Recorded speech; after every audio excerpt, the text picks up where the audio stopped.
క్రిషాంక్ గారు, మన కైలాష్ నేత గారు, మీరు చెప్పాలి. మిమ్మల్ని ఎందుకు అడుగుతున్నారంటే కేటీఆర్ మాట్లాడారు, కార్తీక దీపం అన్నారు, దీన్ని సీరియల్లో సాగదీస్తున్నారని రఘునందన్ గారు కూడా అన్నారు. ఏంటి అసలు ఈ ఇష్యూని ఇన్ని రోజులు సాగదీయాల్సిన అవసరం నిజంగా ఉందా? అంటే మన పోలీసు వ్యవస్థ, మన సిట్ అంతా అంటే టెక్నికల్గా అంతా వీక్గా ఉందా, వెనుకబడి ఉందా? ఒక ఇష్యూని తేల్చడానికి, ఒక ఫోన్ ట్యాపింగ్ ఇష్యూ తేల్చడానికి 2 ఏళ్ళు 3 ఏళ్ళు పడుతుందా? ముందుగా మీకు 10 టీవీ యాజమాన్యానికి, ప్రేక్షకులకు, ప్యానల్లో ఉన్నటువంటి సోదరులకు అందరికీ నమస్కారం. సార్, ఇప్పుడు ఒక ఎంక్వైరీ జరుగుతున్నప్పుడు అది ఒక రోజుతోని 2 రోజులతోని తెరడానికి అదేమి వన్ డే బ్యాటింగ్ కాదు సార్. ఎందుకు? దానికి సంబంధించినటువంటి సాక్ష్యాలు కానీ, ఎక్కడ లోపం జరిగింది, ఎవరు చేసిండ్రు, దాంట్లో బాధితులు ఎవరు, ఆ బాధితుల పక్షాన ఎవరు వచ్చి బయటకు చెప్తారు. కొన్ని వందల మంది ఉంటారు, అందరు కొందరు వస్తారు, కొందరు రారు. సో ఇవాళ జరిగింది ఏంది? Phone tapping. ఇది చట్టరీత్యా నేరము. మీకు తెలుసు, టెలిఫోన్ యాక్ట్ ప్రకారం కేంద్ర ప్రభుత్వము సరే ఉగ్రవాదులను, దేశద్రోహులను, దేశానికి వ్యతిరేకంగా పనిచేస్తున్నటువంటి, చట్టానికి వ్యతిరేకంగా పనిచేస్తున్న వాళ్ళ పట్ల కొంత సమాచారం కొరకు కేంద్ర హోంశాఖ అనుమతితో జరిగేటువంటి ప్రక్రియ. మరి ఇవాళ జరిగినటువంటి టెలిఫోన్ ట్యాపింగ్లో వస్తున్నటువంటి అంశాలను చూస్తే మరి దేశద్రోహం తలపెట్టిందా కవిత? లేదు కదా. రఘునందన్ రావు గారు ఒక రాజకీయ పార్టీ నాయకులు, వారు ఎన్నికల్లో పోటీ చేస్తా ఉన్నారు, వారు కూడా బాధితులే కదా. ఇవాళ కేసీఆర్ రక్తం పంచుకొని పుట్టినటువంటి బిడ్డ అల్లుని ఫోన్ ట్యాప్ చేసిందని ఆమె స్పష్టంగా చెప్తారు. కైలాష్ గారు, రఘునందన్ గారు నా ఫోన్ ట్యాప్ చేసిందని రఘునందన్ అంటాడు, కవిత గారు ఇంటెల్లుడు ఫోన్ ట్యాపింగ్ చేసిందని కవిత అంటారు. లేకుంటే రేవంత్ రెడ్డి గారు ఏదో ఇష్యూలో ఫోన్ ట్యాపింగ్ తోటే ఏసీబీ అప్పుడు ట్యాప్ చేసింది, ఓటుకు నోట్ అని ఆయన అంటారు. సరే, ఎవరు ఏమన్నా ఎవరికి వాళ్ళు నా ఫోన్ ట్యాప్ అయింది అని భ్రమల్లో ఉండడమే తప్ప ఎక్కడ కూడా ఈ రోజు వరకు సిట్టు ఎక్కడ కూడా చెప్పలేదు ఈ ఫోన్ ట్యాప్ అయింది, ఆ ఫోన్ ట్యాప్ అయిందని. సిట్టు ఎక్కడా చెప్పలేదు. ఒక ప్రెస్ మీట్ లేదు, ఒక ప్రెస్ నోట్ లేదు. ఇప్పుడు దీనికి సంబంధించినటువంటి అనేక మంది అధికారులు అరెస్ట్ అయినప్పుడు వాళ్ళ వాంగ్మూలాలు, వాళ్ళకి సంబంధించిన రికార్డులు, ఆ తర్వాత వాళ్ళు ఏదైతే ప్రభుత్వానికి ఇచ్చినటువంటి కొన్ని ఉన్నాయి లోపల, అవన్నీ కూడా ఆధారంగా 1 by 1 ఎంక్వైరీ చేస్తూ ఉన్నారు. దాంట్లో రాధాకిషన్ రావు చెప్పిండ్రు, ప్రణీత్ రావు ఏం చెప్పిండు, అవన్నీ కూడా అధికారుల దగ్గర ఉంటాయి. అధికారులు అనేవారు మన రాష్ట్ర ప్రభుత్వానికి సంబంధించిన, అంటే మన ప్రభుత్వం మనది, అది ఏ ప్రభుత్వం ఉన్నప్పటికీ. కానీ ఇవాళ మీరు చేస్తే ఒకటి, మేం చేస్తే ఒకటి. ఇవాళ ఈ ఆరోపణలతోటి పక్కదారి పట్టించడానికి జరుగుతున్నటువంటి ఒక కుట్ర. రెండో విషయం, మీరు హరీష్ రావు ఆనిముత్యం కావచ్చు, ఈయన సాతిముత్యం కావచ్చు, కానీ ప్రజల ముందు ఎదుర్కో కదా. తప్పు చేయలేనప్పుడు స్పష్టంగా మీరు ఎంక్వైరీ ఆఫీసర్ల దగ్గరికి వెళ్ళండి. గతంలో 10 సంవత్సరాలు పరిపాలన చేసిరు కదా, మీ నాయకత్వంలో కూడా అధికారులు పనిచేసిరు కదా. కానీ ఇవాళ మీరు పదే ప్రభుత్వాలని, అధికారులని కించపరుస్తూ, లేదా మరి సిబిఐకి ఏమని మళ్ళీ డైలాగులు కొట్టి మళ్ళీ వెనకకు పోతారు. ఇది కాదు, మళ్ళీ కోర్టులో మళ్ళీ పిటిషన్లు వేసి స్టేలు తెస్తారు. మీరేం తప్పు చేయకపోతే రండి. ఇవాళ ఎవరు మాట్లాడారు? కవిత మాట్లాడినటువంటి దాంట్లో మీరు దాన్ని స్వీకరించలేనటువంటి పరిస్థితి. ఎందుకు? మీరు తప్పు చేసిన 100%. కాదు కైలాష్ గారు, అసలు కవిత ఇంటెల్లుడు ఫోన్ ట్యాప్ అనేది పెద్ద ఇష్యూ అయింది. ఇప్పుడు మీరైనా, రఘునందన్ అయినా, ఎవరైనా అదే మాట్లాడుతున్నారు. అసలు ఇంటెల్లుడు ఫోన్ ట్యాప్ అయినట్లు కవితకి ఎలా తెలుసు? అది నాకు అర్థం కాదు. ఆ పాయింట్ నాకు అర్థం కాదు. ఎలా తెలిసింది అది కవిత గారికి? ఎలా తెలిసింది అనేది నేనేమంటున్నా, కోట్ చేశారు కాబట్టి అడుగుతున్నా నేను. మీరు ఎలా అనుకుంటున్నారు నాయకుడిగా? ఒక్క నిమిషం కళ్యాణ్ గారు, ఇవాళ మీరైనా మేమైనా ముందస్తుగా మనం ఏమి చెప్పడానికి వీల్లేదు. అది ఎంత చట్టబద్ధత ఉంది, ఏ రకంగా ఉంది, ఎందుకు చేసిరు అనేది రేపు మొత్తం క్లీన్ ఏదైతే చివరి దశలో మనం ఇచ్చేటువంటి ఫైనల్ జస్టిఫికేషన్ లో వస్తుంది. ఇవాళ నేనేమంటున్నా అంటే ఈటల రాజేందర్ గారు దేశద్రోహులు కాదు, వివేక్ గారు కాదు, అనేక మంది వ్యాపారవేత్తలు ఉన్నారు, అనేక మంది వ్యక్తిగతంగా తమ జీవితాలకు తొంగి చూసి వారి కుటుంబాలకు ఇబ్బంది అయినా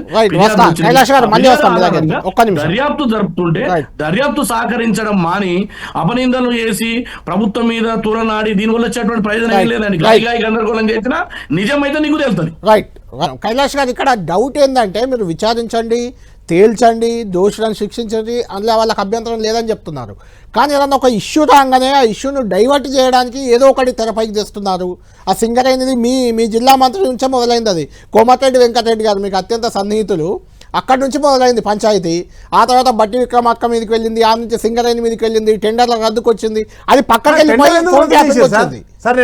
అదే అంటున్నాను. కోమటిరెడ్డి గారి తమ్ముని కంపెనీ ఉందా లేదా మీరు చెప్పండి కైలాష్ గారు. మీ నల్గొండ జిల్లాకు సంబంధించి ఒక కంపెనీ ఉందా లేదా? ఆ కంపెనీకి సైట్ విజిటింగ్ సర్టిఫికేట్ వచ్చిందా రాలేదా? మరి రానప్పుడు, ఒకవేళ లేనప్పుడు, అక్కడ టెండరే జరగనప్పుడు రద్దు ఎందుకు చేసిర్రు? సుషి కంపెనీ ఇంకొకటి కూడా రద్దయింది మొన్న, ఇంకొకటి రద్దయింది. సార్, నేను ఒక మాట మీతో మనవి చేస్తా, సుషి ఇన్ఫ్రా కానీ మరొకటి కానీ అవన్నీ కూడా చట్టబద్ధమైనటువంటి టెండర్లు వేసుకొని వేలంలో కానీ ఓపెన్ కేటగిరీలో పొందుతారు. పొందినప్పుడు దాన్ని రద్దు చేసేటువంటి అథారిటీ కేంద్ర బొగ్గు సంస్థ మన చేతిలో ఉండదు. ఓన్లీ సింగరేణిలో మనకు ఉన్నటువంటి ఒక పార్టిసిపేషన్ తప్ప దేశవ్యాప్తంగా ఎక్కడైనా టెండర్లు వేసుకునేటువంటి గ్లోబల్ సిస్టమ్ మీరైనా మేమైనా ఎవరికైనా అర్హతలు ఉంటే వేసుకుంటాం.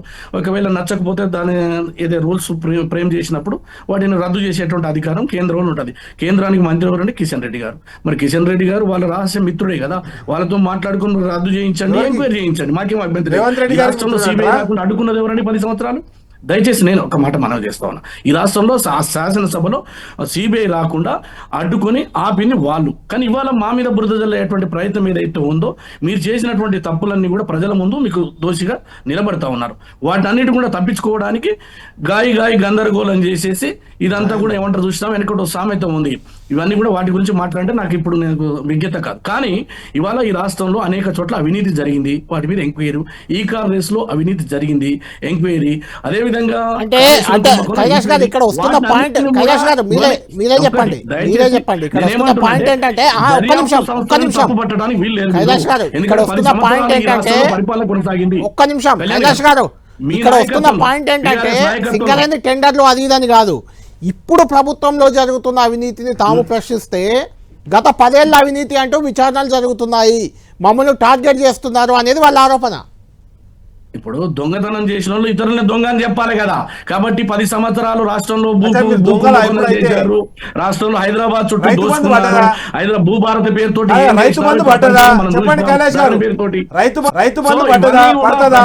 పెట్టడానికి బీఆర్ఎస్ పార్టీ ఎందుకు ప్రజల్లో ఇప్పటికే వాళ్ళ పల్సన్ అయిపోయినరు.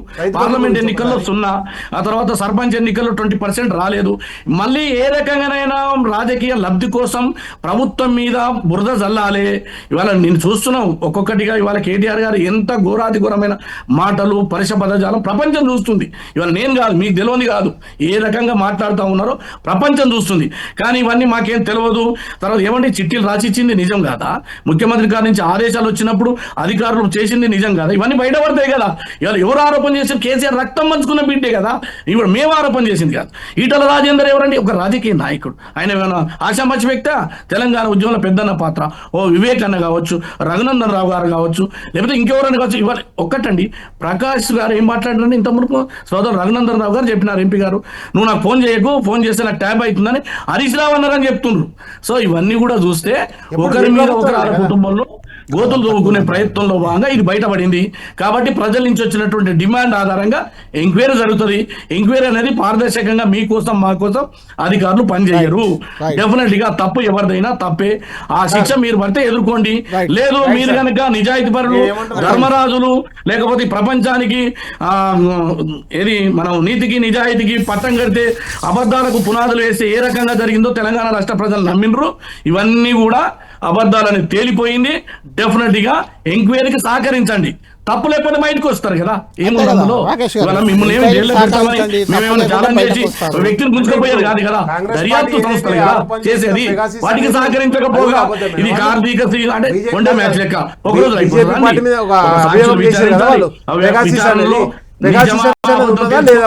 అది కూడా కాంగ్రెస్ పార్టీ జాయింట్ పార్లమెంట్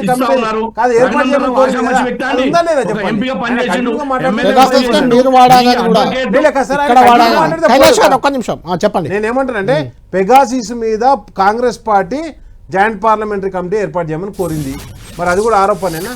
అంటే ఇప్పుడు నేనేమంటానంటే వాళ్ళు చేసే ఆరోపణ మేమేమంటున్నాం, మేము బీజేపీ లెక్క మేము తప్పించుకోవడానికి ప్రయత్నం చేయలేదు. మేమేమంటున్నాం, మా మీద ఎంక్వైరీ చేసినట్టు చెయ్యండి, మేము వద్దనట్లేదు. కానీ ఆగరాదు, ఎందుకు మధ్యలో ఎందుకు వస్తావు? నీకు ఎందుకు ఆవేశపడుతున్నావు? కాదు కాదు, మీ ఇల్లీగల్ అఫైర్స్ బయటపడ్డాయనా మీ మంత్రి, లేకపోతే మీ సీఎం ఎవరు నడిపిస్తారో అవి బయటపడ్డాయనా?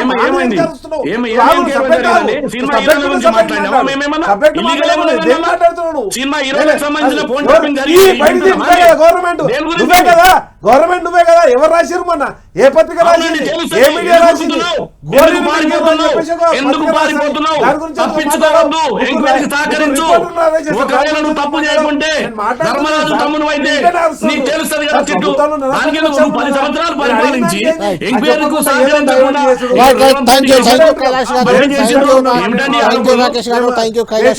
సిద్ధంగా ఉన్నాం. కాంగ్రెస్ పార్టీ భయపడి ప్రజలకు ఇచ్చిన ఏ హామీ మహిళలకు 2,500 తులం బంగారం, 4,000 పెన్షన్, 6,000 పెన్షన్ ఏది ఇవ్వలేక పారిపోతున్నటువంటి కాంగ్రెస్ పార్టీ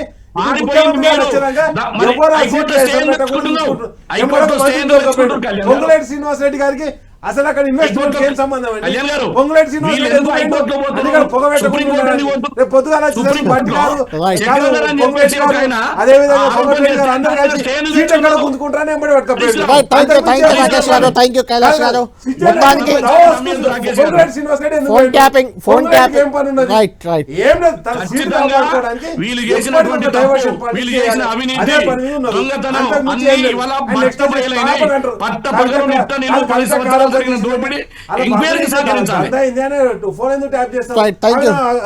చూద్దాం అన్ని సిటీ విచారణలో తెల్లబోతున్నాయి. చూద్దాం. Thank you.